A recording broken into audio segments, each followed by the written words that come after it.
Kita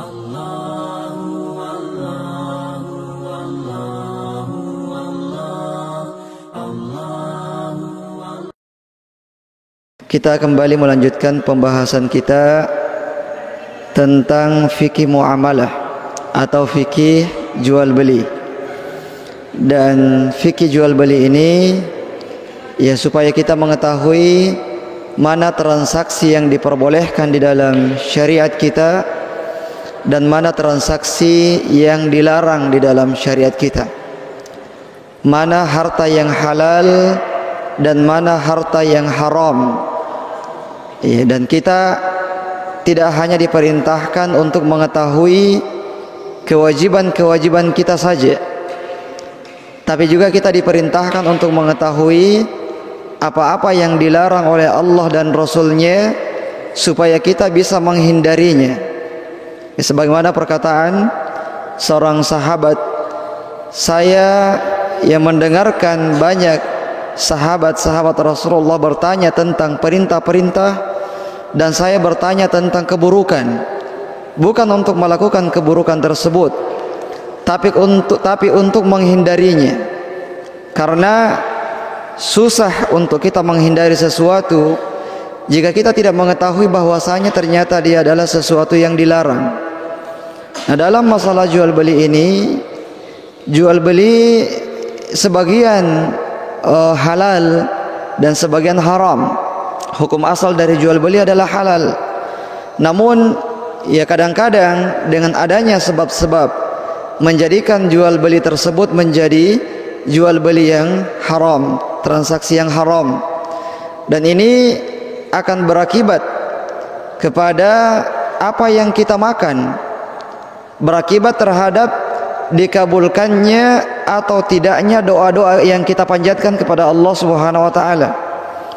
Karena di antara yang menghalangi doa kita tidak dikabulkan oleh Allah Subhanahu wa taala adalah ya makanan-makanan yang haram yang kita konsumsi. Makanan, minuman, pakaian yang haram yang kita pakai. Sebagaimana dalam hadis disebutkan seorang laki-laki yang melakukan perjalanan yang panjang sampai berdebu pakaiannya, acak-acakan rambutnya, kemudian berdoa kepada Allah Subhanahu wa taala, mengangkat tangannya dan mengatakan, wahai Tuhanku, akan tetapi makanannya haram, minumannya haram, pakaiannya haram, dan ia tumbuh dengan sesuatu yang haram, maka bagaimana mungkin Allah Subhanahu wa taala akan mengabulkan doa-doanya. Dan juga tentang makanan yang haram ini, ia akan berpengaruh di akhirat nanti. Karena kata Nabi SAW, daging yang tumbuh dari makanan yang haram, dari harta yang haram, maka tidak ada yang paling pantas untuk membakarnya kecuali api neraka.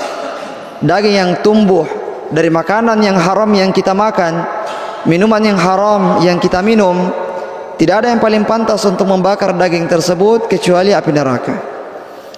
Dan yang haram ini bukan sekedar zatnya saja yang haram, tapi boleh jadi zatnya halal, namun cara mendapatkan barang tersebut dengan cara yang tidak syar'i, dengan cara yang tidak diridhoi oleh Allah Subhanahu wa taala. Oleh karenanya ya kita mempelajari bentuk-bentuk jual beli ini, mana yang terlarang dan mana yang tidak, untuk menghindari hal-hal yang diharamkan oleh Allah Subhanahu wa taala, terkhusus pada masalah makanan minuman yang akan kita masukkan ke dalam perut kita. Istri para salaf dahulu ketika suaminya mau keluar mencari harta, mencari nafkah, mereka akan mengatakan kepada suaminya, inna nasbiru 'alal ju' wa la nasbiru 'alan nar. Sesungguhnya kami ini bisa bersabar terhadap kelaparan, namun tidak bisa bersabar dengan api neraka. Maksudnya adalah cari harta yang halal saja. Kalaupun harus sedikit yang menyebabkan kami akan kelaparan, maka itu tidak ada masalah. Daripada mencari harta yang halal, yang haram, semuanya diambil, yang akan berakibat kepada makanan-makanan, minuman yang akan dia konsumsi dari harta yang dia dapatkan tersebut adalah harta yang haram, makanan yang haram yang berakibat kepada neraka Allah Subhanahu wa taala. Sehingga sudah diwanti-wanti oleh istrinya, cari yang halal saja dan tinggalkan yang diharamkan oleh Allah Subhanahu wa taala. Taib jamaah yang dimuliakan oleh Allah Subhanahu wa taala, muamalah yang selanjutnya adalah jual beli cicil. Ya, jual beli cicil. Pada pertemuan yang lalu kita sudah bahas tentang reseller, dropshipper, marketer dan muamalah yang lain. Sekarang kita akan bahas beberapa jenis muamalah yang lainnya. Yang pertama adalah jual beli cicil atau jual beli secara kredit. Yang membeli barang tidak dengan cara di kontan atau dibayar cash, tapi dibayar ya secara berangsur. Apakah ini boleh? Dalam syariat kita ini adalah jual beli yang diperbolehkan. Jual beli yang diperbolehkan, namun ada syarat-syaratnya. Ya, harus diperhatikan. Ada hal-hal yang harus diperhatikan supaya tidak terjatuh dalam riba. Karena meskipun dia adalah jual beli, ketika terpeleset sedikit, maka muamalahnya bisa terjatuh pada hal-hal yang ribawi. Yang pertama adalah yang harus diperhatikan dalam jual beli cicil, harus disepakati harga yang dimampui oleh konsumen. Misalnya kita berikan pilihan. Kalau dicicil harganya 1 juta rupiah. Kalau dicicil selama 1 tahun, harganya 1.200.000 rupiah, 200.000 rupiah. Kalau dicicil selama 2 tahun, harganya misalnya 1.400.000 rupiah. Nah, mana yang disepakati oleh konsumen? Harus jelas dari awal pada saat akad yang mana dia sepakati sebelum mereka berpisah. Sebelum mereka menyepakati akad jual beli tersebut. Jangan mereka berpisah, pembeli mengambil barangnya, ya kemudian mereka berpisah dan tidak ada harga yang disepakati. Apakah yang 1 tahun ataukah yang 2 tahun? Yang jelas, ya ketika konsumen ini nanti mampunya membayar 1 tahun, maka dia cukup membayar 1.200.000 saja. Tapi kalau dalam perjalanan dia mampunya membayar 2 tahun, maka otomatis dia membayar 1.400.000 rupiah. Jadi ini tidak boleh. Yang boleh adalah harus disepakati mana yang disanggupi oleh konsumennya. Apakah yang harga cash, ataukah yang 1 tahun, ataukah yang 2 tahun, ataukah yang 3 tahun kalau misalnya ada pilihan 3 tahun. Jadi ini poin yang pertama yang harus diperhatikan dalam masalah jual beli cicil.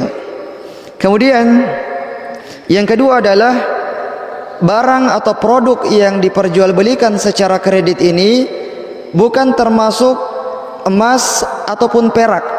Karena emas dan perak syaratnya adalah harus dibeli dengan cara tunai. Harus dibeli dengan cara kontan, tidak boleh dikredit. Apakah kreditnya 1 tahun, ataukah 6 bulan, ataukah 1 bulan, ataukah bahkan 1 pekan atau 3 hari, ya tidak boleh. Karena pada jual beli emas dan perak itu harus yadan biyadin, harus tunai. Ya, pembeli menyerahkan uangnya dan penjual menyerahkan emasnya atau peraknya kepada pembeli. Jadi untuk jual beli emas secara kredit ini tidak diperbolehkan. Termasuk di dalamnya adalah arisan emas. Ya, orang arisan bayar uang, nanti terimanya berupa emas. Ini pada hakikatnya adalah dia mencicil ya, emas tersebut. Dia membelinya dengan cara dikredit. Jadi arisan emas ini tidak diperbolehkan di dalam syariat kita. Tapi kemudian selanjutnya adalah bisa mengangkat harga dengan wajar dan tidak berlebihan, tidak memanfaatkan kesempatan dalam kesempitan. Jadi memang akan berbeda harga cash dengan harga kredit. Itu tidak akan sama karena ada jenjang waktu yang harus ditunggu oleh pemilik barang, sehingga memang sangat wajar ketika dia mengangkat harganya. Beda dengan harga cashnya.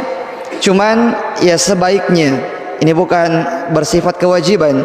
Ya, sebaiknya tidak terlalu berlebihan di dalam mengangkat harganya. Sekali lagi, ini bukan sebuah kewajiban. Dalam artian ketika orang mengangkat harganya terlalu tinggi daripada harga case-nya, maka dia berdosa. Kita katakan tidak berdosa, karena tidak ada batasan bagi penjual untuk menjual barangnya dengan harga yang dia inginkan, meskipun keuntungannya sampai 2 kali lipat atau 3 kali lipat atau berapa saja.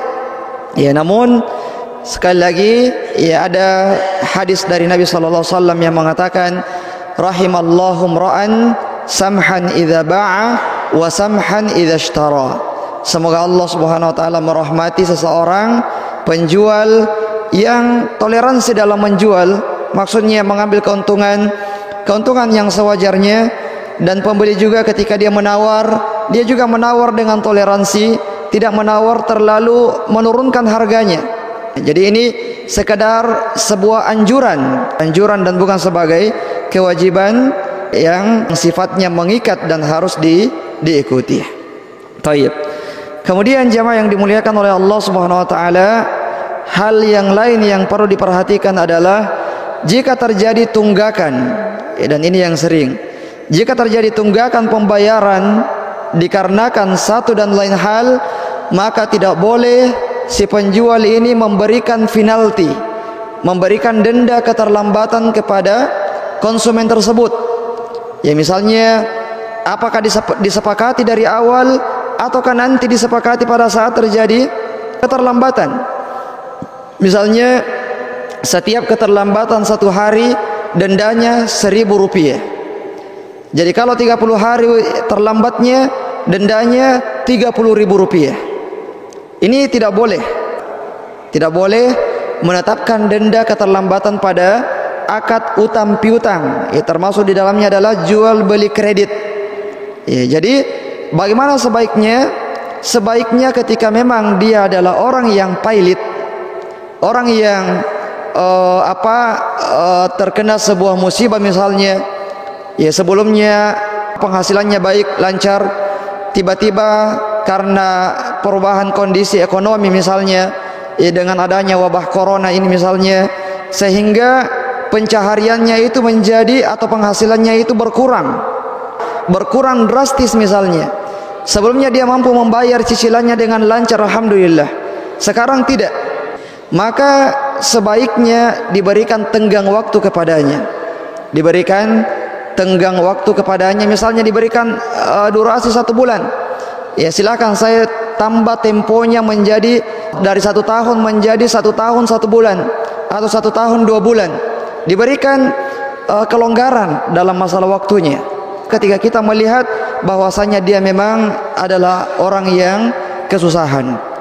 Nah, kemudian ketika ternyata kita sudah memberikan tenggang waktu kepadanya, pada saat sudah tiba tenggang waktu yang kedua, ternyata belum sanggup membayar dan memang kondisinya tidak memungkinkan dia membayar, maka kalau dia mampu, si penjual mampu untuk mengikhlaskan piutang tersebut, maka ini tentu saja lebih baik. Ya, ketika si penjual memberikan, ya sudah, tidak usah dibayar, atau dibayar setengahnya saja, atau ya sekian saja yang dibayar, maka tentu saja ini lebih baik. Dan mengikhlaskan utang orang yang pailit, orang yang jatuh bangkrut, itu lebih utama daripada sedekah senilai utang tersebut. Ya, misalnya orang punya utang 1 juta rupiah, sudah dikasih waktu 1 bulan, tambah lagi 2 bulan, tambah lagi 3 bulan, tambah sampai 6 bulan, dia tidak sanggup membayar karena memang kondisinya tidak memungkinkan. Akhirnya kita bilang, ya sudah, tidak usah dibayar. Ya, 1 juta tersebut, seseorang bersedekah dengan 1 juta, orang yang mengikhlaskan utang itu lebih utama daripada bersedekah senilai nominal tersebut. Dan sekali lagi, ini sifatnya adalah sunnah dan bukan wajib. Ya, bukan berarti kalau ada orang selalu menagih, kita katakan, ini sudah berdosa ini. Kita sudah pailit, sudah dikasih tenggang waktu, oke, alhamdulillah. Dia datang lagi menagih, dia tidak berdosa karena memang itu haknya dia. dan tidak ada kewajiban dia untuk menggugurkan utang tersebut. Namun ketika dia menggugurkannya, maka ini adalah sebuah amalan yang dicintai oleh Allah Subhanahu wa taala. Dan bagi orang yang berutang, ketika dia mampu untuk membayar utangnya dan dia sengaja menunda-nunda pembayarannya, sudah jatuh tempo utangnya dan dia sengaja menunda-nunda pembayaran, padahal dia mampu untuk membayarnya. Ya, dia mengatakan masih ada hal yang lebih perlu untuk saya bayar, untuk saya beli misalnya, padahal dia mampu untuk membayar utangnya. Maka ini termasuk kezaliman. Ini termasuk kezaliman pembeli kepada penjual ketika utangnya sudah jatuh tempo dan dia sengaja mengundurnya, mengulur-ngulurnya. Sebagaimana sabda Nabi SAW, matlul ghani zulmun yahillu uqubatuhu. Atau kama qala Nabi SAW, sesungguhnya ketelodoran atau mengulur-ngulur waktu dari orang yang kaya, maksudnya orang yang kaya di sini adalah orang yang mampu membayar utangnya, adalah sebuah kezaliman, yang berhak untuk diberikan hukuman kepadanya. Jadi hati-hati ketika kita berutang kepada orang lain, kita mampu membayar pada saat sudah jatuh tempo, maka kita wajib untuk membayarnya. Ya, kita wajib untuk membayarnya dan tidak boleh mengulur-ngulur waktunya. Ini hal yang sangat penting untuk diperhatikan oleh orang-orang yang berutang. Banyak orang-orang yang memberikan piutang yang mengeluh dan mengatakan pada saat minta pinjaman, minta utang, memelas. Pada saat sudah ditagih, banyak alasannya. Sudah berubah. Dulu sangat memelas, sekarang dia sudah jadi orang yang sombong dan tidak mau menemui penagihnya. Ini tidak benar. Banyak istilah-istilah apalagi di medsos ya, bom yang menghancurkan Hiroshima dan Nagasaki. Kalau bon itu menghancurkan perusahaan. Ya, beda antara bom dengan bon. Taib. Jamaah yang dimuliakan oleh Allah Subhanahu wa taala, ini beberapa hal yang terkait dengan jual beli secara kredit. Kemudian muamalah yang kedua adalah akad istisna. Akad istisna atau akad produksi. Kita berikan contoh, banyak akad produksi ya. Misalnya pembuat lemari. Anggaplah misalnya lemari aluminium. Ini adalah produksi. Ya, dia memproduksi barang tersebut. Ini disebut dengan akad istisna. Dia tidak menjual tapi disebut sebagai akad istisna. Nah, sehingga dia tidak masuk dalam kategori menjual barang yang belum dia miliki. Pada dasarnya, pada saat datang konsumen menginginkan dibuatkan sebuah lemari misalnya, lemari yang diinginkan itu belum ada, belum dibuat, belum jadi. Yang ada cuma bahan bakunya saja, tapi lemarinya belum ada. Nah, apakah dia boleh melakukan transaksi dengan pembelinya ataukah tidak? Kita katakan boleh. Dan ini tidak masuk dalam larangan janganlah kalian menjual barang yang tidak kalian miliki. Dan ini juga berbeda dengan akad salam. Ya, kalau akad salam itu harus dibayar tunai, harus kontan di awal. Adapun pada akad istisna, maka ini boleh dikontan di awal, dibayar cash secara keseluruhan. Boleh juga dibayar DP-nya dulu, sebagian dulu, nanti kalau sudah jadi baru dilunasi. Boleh juga nanti sekalian selesai barangnya baru kita membayarnya. Jadi untuk masalah akad istisna ini dalam segi pembayarannya itu sangat fleksibel. Itu lebih fleksibel. Dia tidak masuk dalam jual beli salam dan dia juga tidak masuk dalam kategori menjual barang yang dia tidak miliki. Nah, adapun hal yang harus diperhatikan dalam akad istisna ini, akad produksi, yang pertama adalah harus jelas barang, durasi waktu dan harganya. Misalnya dia pesan berapa meter panjangnya, berapa tingginya, berapa lebarnya, berapa tingkat lemarinya, ketebalan kacanya bagaimana, kualitasnya bagaimana, semuanya harus jelas, spesifikasinya harus jelas, harganya juga harus jelas dari awal. Begitu pula dengan waktunya. berapa lama waktu yang diperlukan untuk membuat barang tersebut.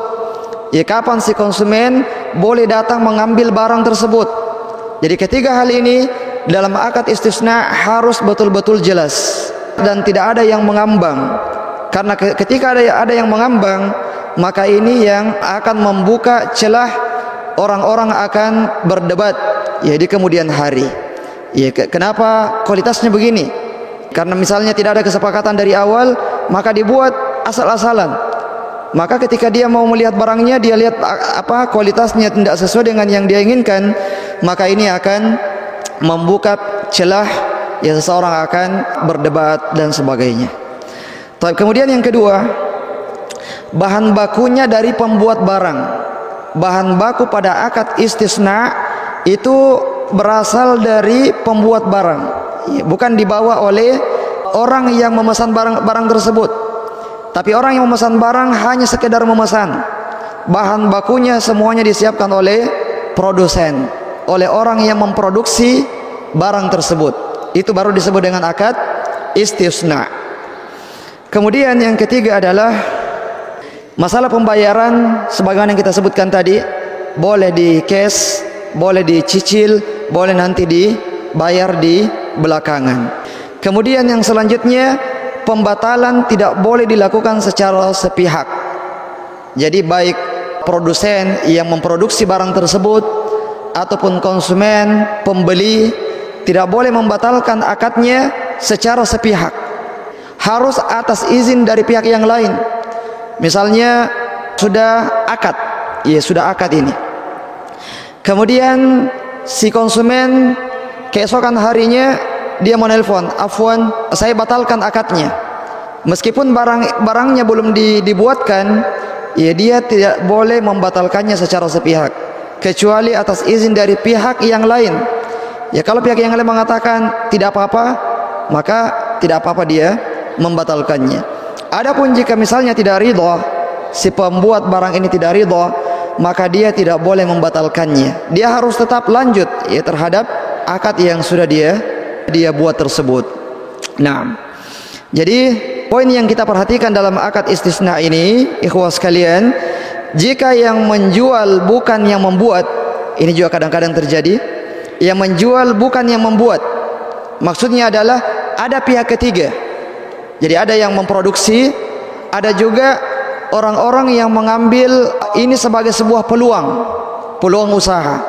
Misalnya dia cuma bermodalkan foto-foto saja. Foto-foto kemudian dia publikasikan, dia promosikan. Lemari dengan ketinggian sekian, bahan sekian, kualitas begini, harganya segini. Dia sudah tahu harga di pabrik ini sekian, dia naikkan harganya supaya dia bisa mendapatkan keuntungan di situ. Dia publikasikan. Kemudian ketika ada orang yang tertarik dengan barangnya, dengan barang tersebut, maka akad yang terjadi antara dia dengan calon pembelinya adalah akad salam dan bukan akad istisna. Karena bukan dia yang memproduksi barangnya. Dia adalah orang ketiga. Orang ketiga yang dimana dia memasarkan barang tersebut dan dia tidak ada perjanjian antara produsen dengan dia. Kalau sudah ada perjanjian, produsen mengatakan tolong promosikan barang saya. Kalau ada keuntungan, saya kasih fee setiap satu lemari yang laku ya sekian ratus ribu rupiah. Maka ini adalah akad wakalah marketer, sebagaimana kita sebutkan pada pertemuan yang lalu. Tapi kalau misalnya tidak ada kesepakatan di antara mereka, dia cuma berinisiatif sendiri, maka ketika ada calon pembelinya, maka dia melakukan akad dengan calon pembeli tersebut dengan akad salam. Artinya harus dibayar kontan. Namun spesifikasi dari lemari ini semuanya harus jelas, termasuk waktunya, kapan harus diserahkan. Dan tidak boleh ditentukan bahwasanya lemari ini bersumber dari tokonya fulan. Karena kalau jual beli salam itu menjual spesifikasi saja. Ya apakah dari toko fulan ataukah dari tokonya yang lain atau yang lain, maka tidak ada masalah. Yang jelas dia membawakan lemari sebagaimana yang dia sampaikan. Nah, ini pada akad salam. Kemudian poin yang kedua yang harus diperhatikan dalam hal ini adalah jika misalnya barangnya tersebut jika barang tersebut bahan bakunya dari yang meminta dibuatkan, tadi kan kita katakan akad istisna itu bahan bakunya dari produsen. Nah, sekarang konsumen yang datang membawa bahan baku, dia datang membawa bahan bakunya. Fulan, tolong buatkan saya seperti ini bahan bakunya. Maka ini bukan akad istisna, tapi dia adalah ujrah, dia adalah ijarah, sewa jasa. Ya, dia cuma menyewa jasanya, buatkan saya. Ya, sekian fee-nya, sekian jasanya, sekian ongkos jasanya. Jadi dia sudah keluar dari akad istisna ke akad yang lainnya, itu akad ijarah. Ketika bahan bakunya bukan berasal dari produsen. Tayyib. Sekira ini saja jamaah sekalian yang dimuliakan oleh Allah Subhanahu wa taala. Kemarin pertanyaannya dari Imran tentang marketplace. Ya, jadi kami sudah baca-baca bagaimana skema yang terjadi di marketplace tersebut. Kapan sebenarnya disebut akad? Jadi misalnya marketplace ini penghubung ya, penghubung antara penjual dengan pembeli, penghubung antara penjual dan pembeli. Dan dia juga menyediakan yang disebut dengan rekening bersama untuk mengamankan pasarnya, agar pasarnya bukan pasar yang abal-abal, tapi pasar yang dipercaya oleh semua orang, karena dananya memang tersimpan di rekening bersama tersebut dan tidak akan kemana-mana. Ketika misalnya konsumen melihat barang di marketplace, dia tertarik dengan salah satu barang di situ, kemudian dia pesan barang tersebut, dia simpan di keranjangnya. Kemudian setelah dia sudah tertarik dengan barangnya, dia transfer uangnya. Ya, dia transfer uang tersebut. Setelah masuk di rekening bersama milik marketplace ini, kemudian barang tersebut dikirimkan. Si penjual yang sudah menampilkan barangnya di marketplace ini, setelah dana sudah masuk di rekening bersama, selanjutnya adalah tugas penjual yang mengirim barang tersebut ke alamatnya si pembeli. Ketika sudah ada konfirmasi bahwasanya pembeli sudah menerima barangnya, maka tugasnya marketplace adalah meneruskan uang tersebut ke rekeningnya si penjual. Kapan terjadi akad jual belinya di sini? Terjadi akad jual beli di sini adalah ketika si pembeli ini mentransfer uangnya. Ya, jadi ketika dia sudah mentransfer uangnya, sudah masuk di rekening bersama, ya disitulah terjadi akad jual belinya. Ya disitulah terjadi akad jual belinya. Sehingga ketika misalnya yang menjual barang ini adalah pemilik barang itu sendiri, maka ini tidak ada masalah. Tidak perlu dipikirkan lagi apakah ada masalah ataukah tidak. Ya, karena memang tidak ada masalah di situ. Lalu yang dipertanyakan kemarin adalah bagaimana ketika yang menjual itu ternyata bukan pemilik barang. Dia cuma copot gambar-gambarnya orang penjual, dia rubah harganya, dia masukkan di marketplace. Maka ini juga tidak ada masalah. Ini termasuk jual beli salam. Ketika memang karakteristik dari barang itu ya bukan spesifik yang sangat sempit pada toko tertentu misalnya, tapi barang tersebut adalah barang yang umum diperjualbelikan di mana-mana. Ketika misalnya syarat tersebut terpenuhi, barang tersebut yang dijual ya bukan barang yang hanya kita dapatkan di toko fulan misalnya, maka dia boleh menjualnya dengan akad salam. Ya, ketika si pembeli ini mentransfer uangnya, pada dasarnya dia sudah menerimanya meskipun tertahan di marketplace, di rekening bersama. Karena di rekening bersama itu sebagai jaminan saja, jaminan keamanan untuk pembeli, ya, supaya uang itu tidak kemana-mana, pokoknya barang sampai ditransfer ke penjual. Jadi ketika dia sudah mentransfer uangnya ke rekening bersama, pada dasarnya itu sudah dimiliki oleh penjual. Nah, penjual jika memang dia menjual barang yang bukan miliknya, maka boleh saja karena uangnya sudah ditransfer tunai, transfer tunai, tapi syaratnya dia harus menjual barang yang memang umum di pasaran, banyak didapatkan di mana-mana. Menjual spesifikasi, bukan menjual item, ya, bukan menjual item tertentu. Ya, kalau dia menjual item tertentu, maka dia sudah menjual barang yang dia tidak miliki, dan ini tidak boleh. Sekira terjawab insyaallah ya. Baik. Sekira demikian ya, semoga bermanfaat. jika ada yang benar dari Allah Subhanahu wa taala, jika ada yang salah dari kami sendiri. Subhanakallahumma bihamdik, asyhadu an la ilaha illa anta astaghfiruka wa atubu ilaik. Wa akhiru da'wana anil hamdulillahi rabbil alamin. Wassalamualaikum warahmatullahi wabarakatuh.